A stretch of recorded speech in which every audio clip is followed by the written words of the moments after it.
या इलाही बख्श दे सईद को रोज़े हश्र तो भी लगाया जा सकता है। और असल में हिजाब के बांधने ना बांधने से शिक्षा ग्रहण करने के अंदर तो किसी प्रकार की आपत्ति नहीं होती, मगर ये कि एक नीची सोच और नीची जहनियत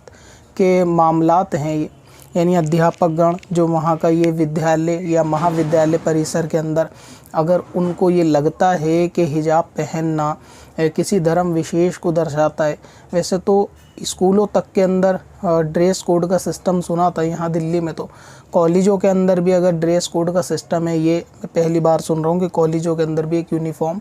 होता है कि जिस बच्चा जो कॉलेज में पहने, वरना यहाँ तो कॉलेज के अंदर कोई भी किसी भी प्रकार का वस्त्र जो है वो पहन सकता है, किसी प्रकार की कोई आपत्ति नहीं। और अगर फिर भी वहाँ के विद्यालय या महाविद्यालय के अध्यापक गण को ये लगता है कि हिजाब का बांधना या हिजाब का पहनना किसी धर्म विशेष को परिभाषित करता है और विद्यालय महाविद्यालय के परिसर में इस प्रकार का कोई वस्त्र ग्रहण नहीं किया जाएगा कि जो किसी धर्म विशेष को दर्शाता हो, और उस पर उनका तर्क भी अगर ये हो कि ये जो है शिक्षा लेने का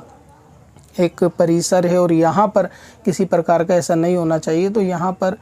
फ़िक्र करने और गौर करने की बात ये है, तो उस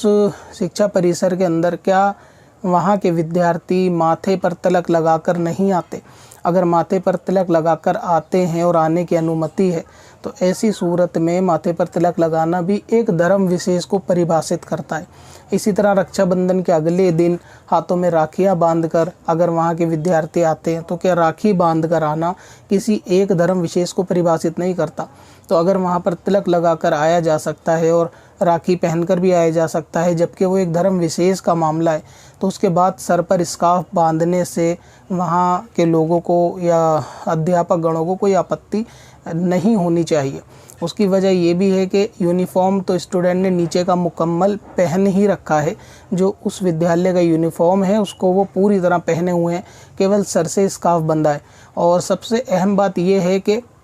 अध्यापकों द्वारा दी गई शिक्षा जब बच्चा ग्रहण करता है तो वो अपने मस्तिष्क से पढ़ता है, ना कि अपनी यूनिफॉर्म से। तो अगर किसी ने माथे पे तिलक भी लगाया हो तब भी उसको उसकी पढ़ाई के अंदर रुकावट तो उससे पैदा नहीं होनी, या उसने स्कार्फ पहना हो तो भी उसकी पढ़ाई के अंदर उससे कोई रुकावट तो पैदा नहीं होनी। तो अगर लगता है कि ये हिजाब बांधना एक अवरोध है पढ़ाई के अंदर या क्लासरूम के अंदर, तो दूसरी गतिविधियां भी कि जिसको आप कहते हैं कि ये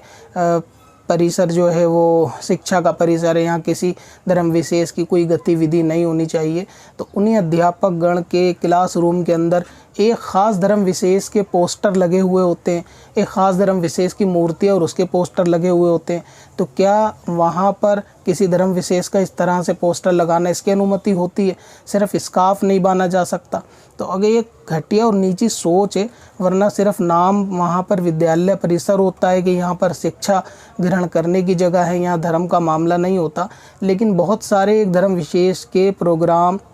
और फंक्शन स्कूल के अंदर हो रहे होते हैं। क्लासरूम के अंदर एक धर्म विशेष को परिभाषित करने वाले चित्रांतरण भी होते हैं, लेकिन फिर भी स्कार्फ से लोगों को ये तकलीफ़ होती है कि एक धर्म विशेष को परिभाषित करता है। तो जब किसी विद्यार्थी का शिक्षा ग्रहण करने के अंदर तिलक लगाना या राखी बांधना अवरोध पैदा नहीं कर सकता, तो वैसे ही किसी विद्यार्थी का अपने स्कार्फ को पहनना उसके शिक्षा ग्रहण करने के अंदर अवरोध पैदा नहीं कर सकता। दूसरी बात यह है कि स्टूडेंट ने कितना पढ़ा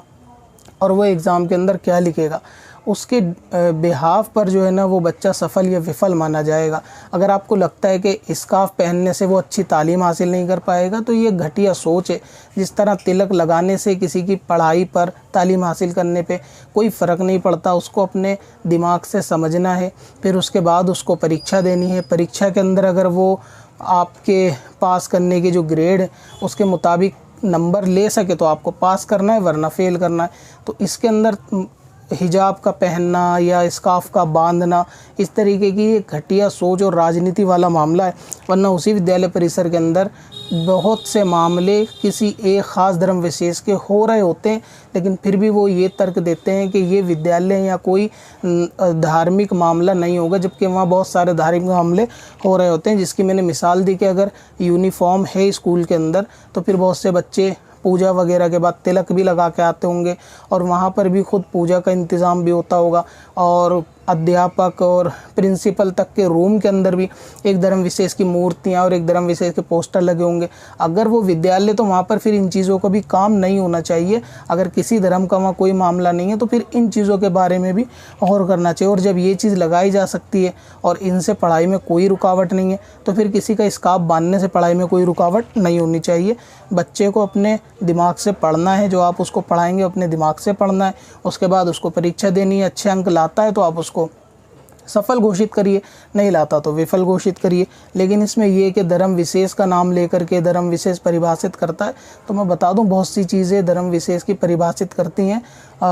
यानी ख़ास बंदे को परिभाषित कर रही होती हैं कि ये फला धर्म से उसका ताल्लुक़ है। और ऐसे तो स्टूडेंट का नाम भी एक धर्म विशेष से जो है ताल्लुक़ रखता है, तो वो भी एक अवरोध पैदा हो सकता है फिर तो पढ़ाई के अंदर। तो स्टूडेंट के नाम भी बदल कर वहाँ पर सबको ABCDEFGH इस तरह के नाम देने चाहिए, ताकि वहाँ किसी के धर्म की पहचान ही ना हो सके। तो धर्म की पहचान दूसरे मामला से भी हो जाती है। तो स्कार्फ अगर कोई बांधता है तो इसमें सिर्फ एक घटिया सोच और एक राजनीति वाला मामला है, और एक बेकार की रुकावट पैदा करने वाली बात है कि किसी भी तरीके से कोई ऐसा मुद्दा बनाया जाए कि जिसको बढ़ाया जाए। और कहते हैं खिसियानी बिल्ली खम्बा नोचे वाली बात है कि जब कोई मुद्दा नहीं मिलता तो कोई भी ऐसा मुद्दा पकड़ो कि जिसमें इस तरीके का मामला हो कि एग्ज़ाम डिस्टर्ब हो या फिर ऐसा माहौल पैदा किया जा सके। ये सब उसकी जो है वो प्री प्लान रहता है। कब से अपनी खताओं